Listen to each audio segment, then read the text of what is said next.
Bonsoir. Bonsoir. Je ne pensais pas te trouver debout.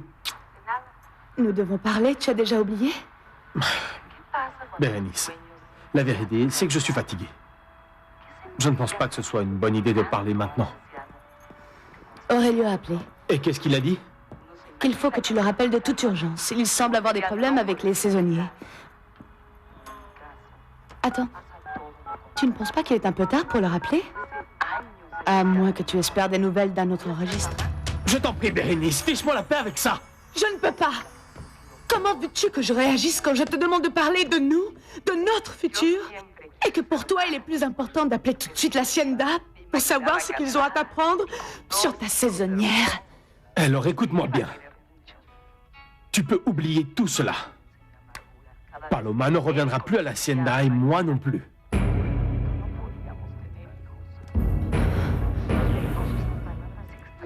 Est-ce que je peux en être sûre?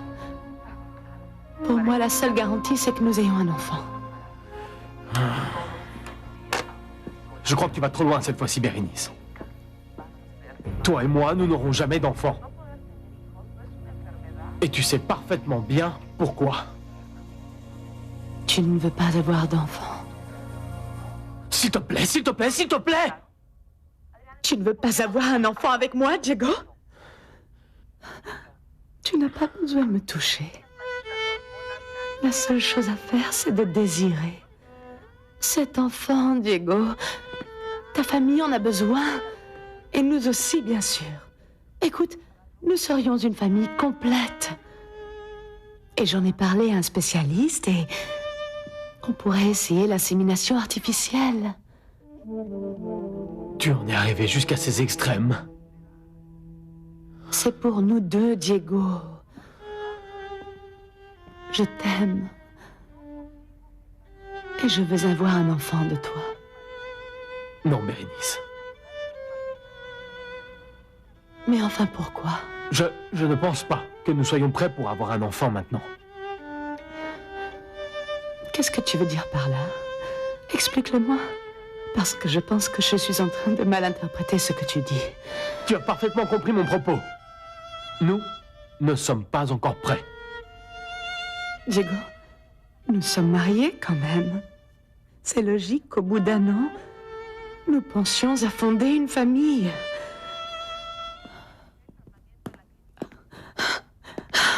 Quel imbécile je fais! Nous ne sommes rien du tout. Nous continuons à être deux inconnus qui se réunissent pour partager leur propre solitude. Ça, ce n'est pas vrai. Je t'aime. C'est pour ça que je suis ici. Oui, bien sûr. Tu m'aimes comme tu aimes Diana. Jérémy. Si tu n'étais pas marié avec moi, tu aurais très certainement acheté un beau chien de race pour te tenir compagnie. Et pareil, au bout d'un an, tu aurais commencé à l'aimer. Écoute, ce que... Non, non, non. Crois-moi, je comprends. Tu sais quelle est la différence entre toi et moi? Toi, tu as appris à m'aimer pendant un an. Et moi, je t'aime tout court. Je rêve toutes les nuits de toi. Et je vais jusqu'à désirer un enfant de toi. Mais tu as raison. Ça ne faisait pas du tout partie de notre contrat. Bérénice, ça m'a fait beaucoup de peine que tu penses ça. Écoute, c'est juste que je ne suis pas prêt pour avoir un enfant avec toi. C'est tout. Désolé.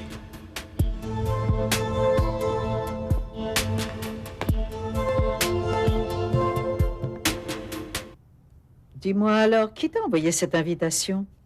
Le conseil mexicain du café. C'est pour le cocktail de clôture du congrès. Non, c'est pas possible. Alors il va falloir te faire belle, hein? En fait, je ne sais pas encore si je vais y aller. Comment ça, tu ne sais pas si tu vas y aller, Paloma? Pourquoi? Encore la même raison. Mais tu sais, à force de chercher à éviter Diego comme ça, tu vas finir par aller te cacher sous ton lit. Je voudrais être invisible pour lui. Qu'il ne me voit pas. Et surtout qu'il m'oublie, maman. Ce n'est pas possible, ma fille. Tant que vous travaillerez ensemble, rien ne changera. Mhm. Je sais bien. J'ai déjà pensé à tout ça.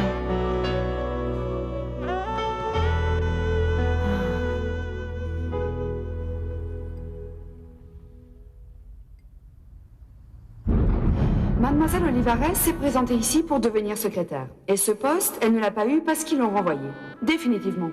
Mais elle a tellement insisté, Monsieur Diego, auprès du directeur, qu'il a fini par céder, et on lui a donné une nouvelle chance, figurez-vous. Et immédiatement, Mademoiselle Olivares a commencé à travailler en tant que réceptionniste. J'insiste sur réceptionniste, mais après quelques jours, le directeur l'a nommée en tant que secrétaire générale. Et puis ensuite, tout de suite après ça, elle a pris ses fonctions de secrétaire en chef. Et ça, avant de devenir sous-directrice, Monsieur Diego. Je veux dire, nous avons tous trouvé cela très étrange. Que Mademoiselle Olivares, qui est réceptionniste, devienne sous-directrice. Je ne sais pas pour vous, mais moi, je trouve que c'est une ascension trop vertigineuse, même si elle a toujours eu le soutien de Monsieur le directeur. Et c'est d'ailleurs pour cela qu'elle a progressé de cette manière en si peu de temps.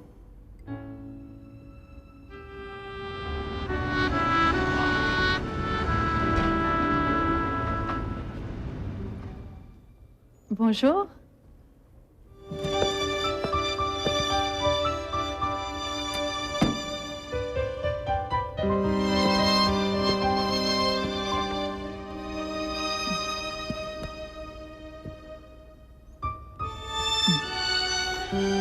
Je paie la rançon de mon amour pour toi.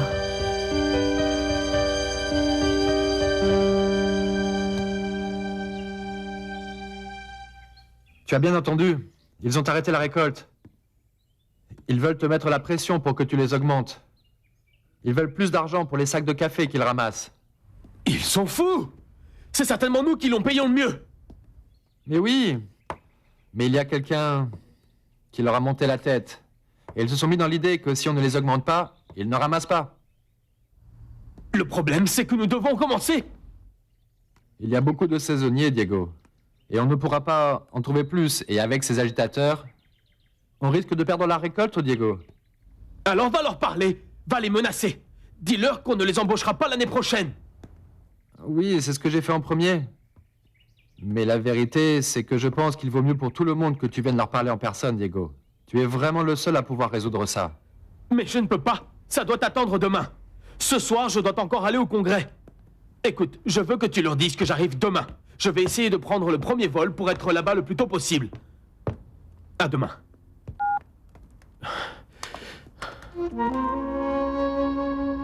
Je dois retourner à l'hacienda.